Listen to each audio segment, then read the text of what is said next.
a rich man's world. I have turned the soul of this beautiful land, but that beauty, a rich man's world. I have turned the soul of this beautiful land, but What's up, everybody? Happy Thursday and happy Groundhog Day. So it looks like we're looking at about 6 more weeks of winter, y'all. Go figure. So I came on here today to talk about this wild, mysterious story that came out of Connecticut over the weekend. So 100,000 chickens died in a mysterious fire at this Connecticut farm. Now, this particular farm is one of the top 5 producers in the whole entire nation. Officials from the State Department of Agriculture confirmed this past Monday that an estimated 100,000 hens were killed in a fire at the Hillendale Farms property in Bosworth, Connecticut on Saturday. Now, this is where dozens of firefighters responded to the blaze, which was contained to just one of the farm's buildings. This blaze prompted at least 21 different departments to show up. So this fire must have been pretty massive, and I'm guessing so because they were on the scene for 8 whole hours.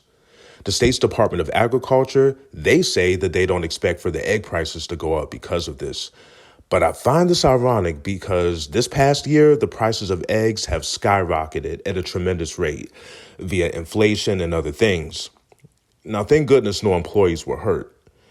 Now, I did a lot of research on this and found that this situation is more serious than what we were told.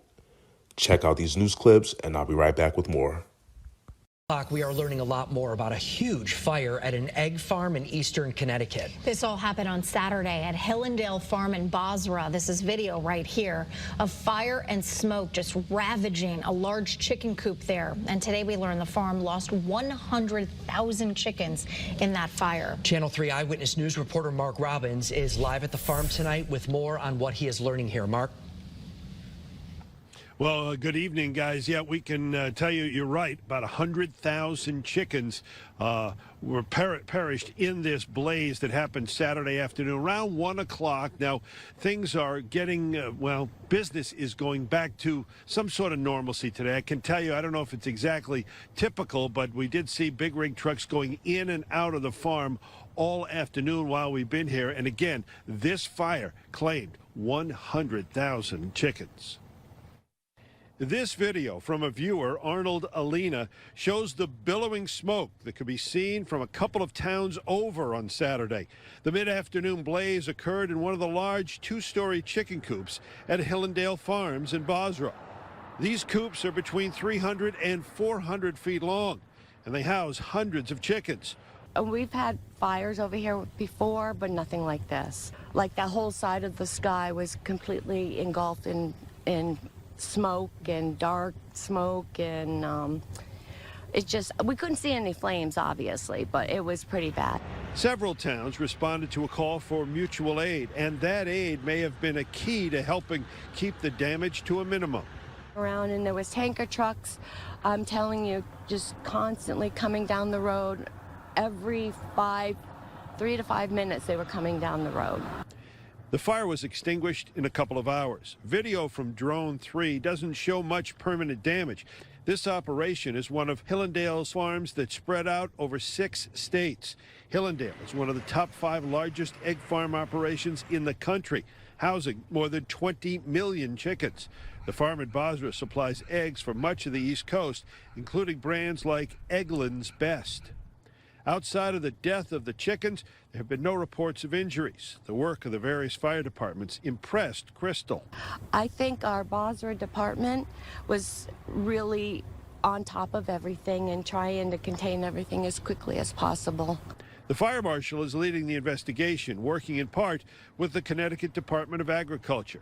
There doesn't yet appear to be a clear incident or moment in which the fire began. No, none whatsoever. I didn't even hear a big boom, or didn't even smell the smoke, or no ashes were flying anywhere. Nothing like that. So the investigation continues. Hillendale Farm. We are learning a lot more about a huge fire at an egg farm in eastern Connecticut. This all happened on Saturday at Hillendale Farm in Bosworth. This is video right here of fire and smoke just ravaging a large chicken coop there. And today we learned the farm lost 100. Thousands protesting in South Africa last week, demanding realistic action against the prolonged energy crisis. For months now, the country's been facing rolling blackouts, which have crippled the economy and paralysed major cities. For more, let's go to CNN's David McKenzie, who joins us live from Johannesburg. Actually, the problem goes back years, doesn't it? That's right. It goes back to at least 2007, Max. But in the last few months, you really have seen the disastrous effect of the lack of planning and general chaos and corruption at the energy utility Eskom here in South Africa. It has a massive impact on the economy and just ordinary South Africans. And I have to say, some of these images may be disturbing. Tens of thousands of dead birds suffocated when the power failed, and surges blew the backup systems. It's the awful impact of a country in crisis. So when you saw thousands of chickens die like this, what was it like for you? Glass of cold water in your face. It was so bad. I never thought it would happen to me. Herman de Preer has struggled for months with up to 10 hours of rolling blackouts a day. He can't hide his anger at the government. I'm not asking them to do me a favor. Really, I don't. I will do my job. I will produce food. I'll wake up early, work on Sundays to produce food for South Africa. I like what I'm doing. Just do your job. You have one thing to do. Just do it. Just give us power, please. But power is in short supply. The farm that de Preer and his father built from scratch now runs at a loss during the worst blackouts. He says diesel costs could sink them. The president himself has admitted that corruption, sabotage, a lack of skills has caused this issue. Why should this government then be trusted to fix it? Well, David, as you know, this problem predates President Ramaphosa's time in government.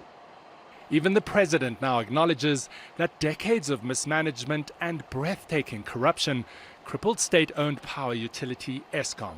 A lack of maintenance, a deep skills deficit, and regulatory red tape have all helped cause this crisis. I'm going to repeat the same question, which is why should South Africans trust a government that caused this problem to fix this problem? We accept those mistakes. I've said it, and the president has said it numerous times, that there were massive, regrettable policy missteps that led us to where we are now. However, now we're focusing on the solution and the opportunities that are being presented by this crisis. Forward to energy security! Forward! Forward! Not everyone is buying it. The official opposition is calling for mass action. You can sense the growing frustration in South Africa already. This crisis isn't just inconvenient for people, it can kill the dreams of a better future. A better future is what Thando Makubu and his family strive for. Are you proud of your son? Yes, I am. But we used to fight a lot. Okay, that's Caramel Canyon. Thando turned a small government COVID grant into the Soweto Creamery. Yes. It's a huge hit here, thanks to the whole Makubu family. But when the power goes out, their profits evaporate. So now, I'm about to turn on the generator. Their plans to expand put on hold. What do you want the government to do? I want the government to be brutally honest with us. If they are able to fix it, please fix it. If they can't, they must let us know. And it makes us feel that we are not really in a democracy, because it's meant to be for the people, by the people, but it's not as if for them, by them, you know. At the very least, Thando and all South Africans just desperately want the lights to be turned back on. You really can feel the frustration of Thando. Thousands protesting in South Africa last week, demanding realistic action against the prolonged energy crisis. For months now, the country's been facing rolling blackouts, which have crippled the economy and paralysed major cities. For more, let's go to CNN's David McKenzie, who joins us live from Johannesburg. Actually, the problem goes back years, doesn't it? In an unexpected contraband at the southern border, crate after crate full of chicken eggs confiscated. some going the extra mile to get their hands on a carton, all due to high demand and rising prices for the culinary staple. It shouldn't be such a struggle to put together a meal. The spike in egg costs now pushing some to go across the border, a move that's been banned for more than a decade due to the risk of avian flu. In South Texas alone, U.S. Border Patrol reports a 300% increase in raw eggs intercepted, with seizures ranging from 86 eggs at a time to nearly 350. And in San Diego, the customs team sending out a reminder that failure to declare agriculture items like uncooked eggs can result in penalties of up to $10,000. But Border Patrol says at times some travelers simply aren't aware that they can't enter the U.S. with raw eggs, and that moderate amounts could lead to a penalty that ranges anywhere from $300 to $1,000. So we've talked about inflation driving up the cost of groceries for a while now, but that is not exactly what's happening here. Egg prices continue to climb, even though inflation has leveled off. But they're such a mainstay for American tables, egg hunts like these are likely to continue. The average price for a dozen eggs hit $4.25 last month, up from $1.72 a year earlier, according to the U.S. Bureau of Labor Statistics. They were $17 for a whole case when we started, and now we're paying like $60 a case. The eggs are, in some places, you can find like a 45–50% expensive. So what's driving these climbing prices? Bird flu hit egg farmers hard. Nearly 58 million birds were killed last year to stop the virus from spreading, according to the USDA. And the majority were egg-laying hens. That led the U.S. egg inventory to drop nearly 30% by the end of last year. We used to have good brands for $3.50, or not anymore. Many now hoping for those simpler times when eggs were just cheaper by the dozen. So when will this spike in prices end? That is the key question. Some experts say it will likely continue at least through the first quarter of this year, but it's hard to tell exactly when it will clear up because this hasn't happened in a while. This recent bout of bird flu is the worst seen since 2015. So how long will it take the egg industry to catch up? That's what a lot of people want to know. Take a look at your dollars and cents this morning. Now, compared to what they were a year ago, egg prices have doubled across the country. They've tripled here in California. According to the American Egg Board, the industry is dealing with the deadliest avian flu outbreak in history.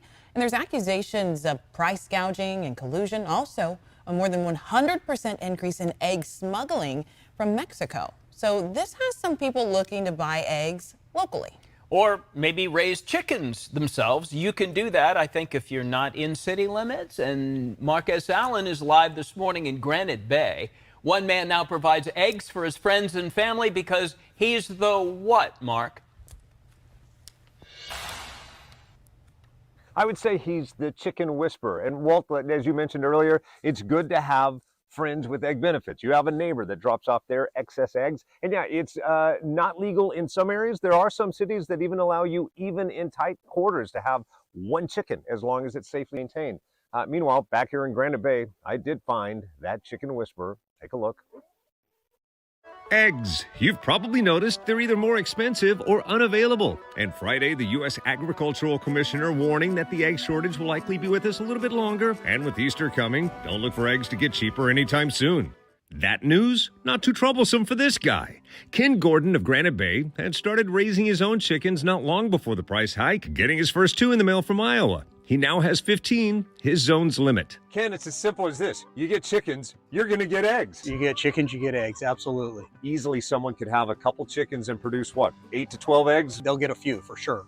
Maybe 6, maybe 6, maybe 8. We should probably warn people, while it's great, even if you have 2 chickens, it's going to be a lot of work. It is a lot of work taking care of them, absolutely. And they come out every single day to free range. And when they do that, they tear up plants and things like that. So you have to take care of them all the time, constantly. So it is a lot of work, absolutely. All right, so I've also noticed there's a bit of a difference in your variety and what I would buy at the store. Let's talk about that a little bit. A big variety, a big difference. This egg right here was laid by Bielefelder from Germany. You can see the difference. She lays the largest egg out of all the hens, which is 60 grams. Yeah. You got German chickens. So this really is an international thing going on here in Granite Bay. Yes, the hens are from, some of them are from Switzerland, some of them are from Germany. It just depends. They're from different parts of the world and they're rare birds. Who knew? So international. That biofitter from Germany that he was talking about, he ordered it. They're about $35. You can buy them relatively locally in Sebastopol. You can drive about an hour and a half and pick up again for about $35. Bring your chick home. It's funny, like they all gather here. Then the moment I start talking, they all run to the other side of the room. It's kind of like being in the newsroom. Anyway, for more information about it, follow me on Facebook. It's Marquez Allen Show. Good luck to you everywhere with you and your egg shortage. I love Back that. to you. I didn't know there were chickens in Granite Bay. I just thought there were a lot of homes that I couldn't afford. And also, of all the things we smuggle in from Mexico now, eggs. I mean, He keeps asking me, why is the price of eggs so high? Everybody knows that they are extremely ungodly right now, right?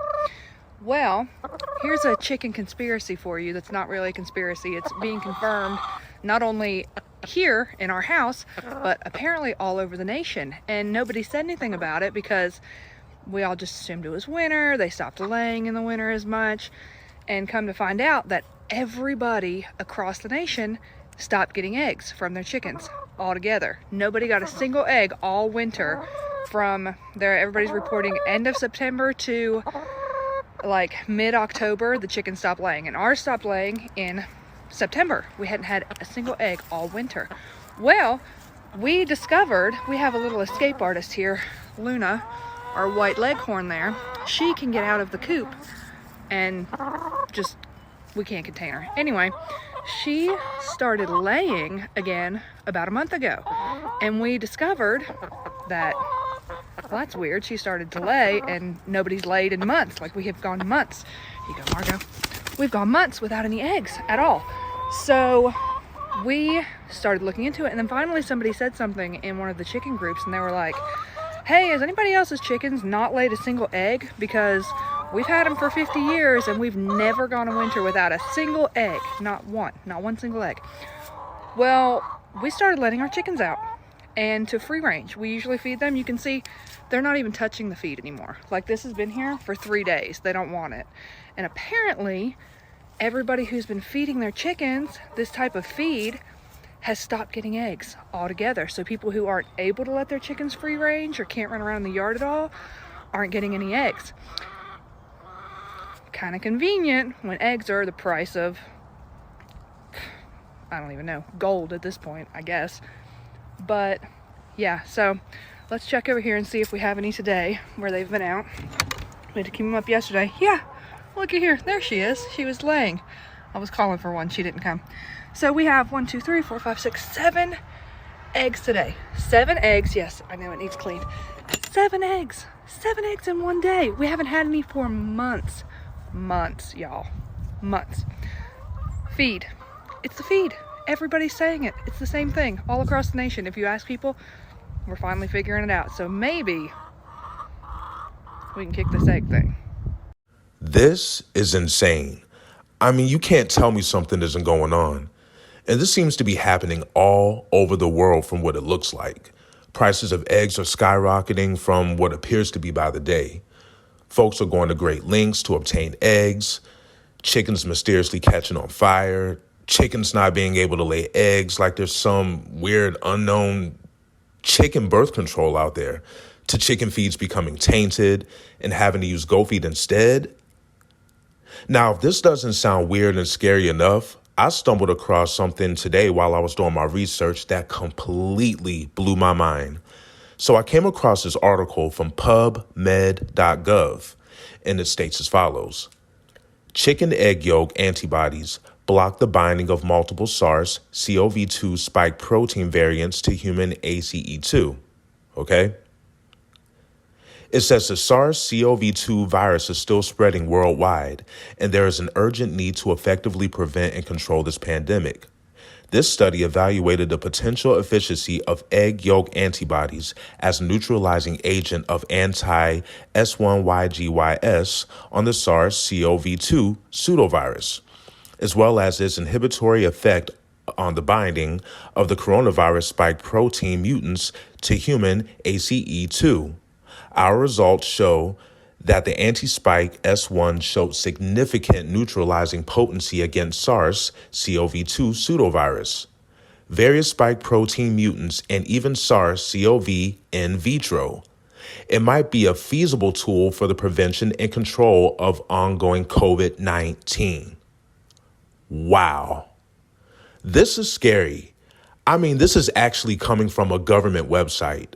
And from the looks of it, these chickens are actually being destroyed so we can't eat eggs, so there's no barrier between humans and COVID.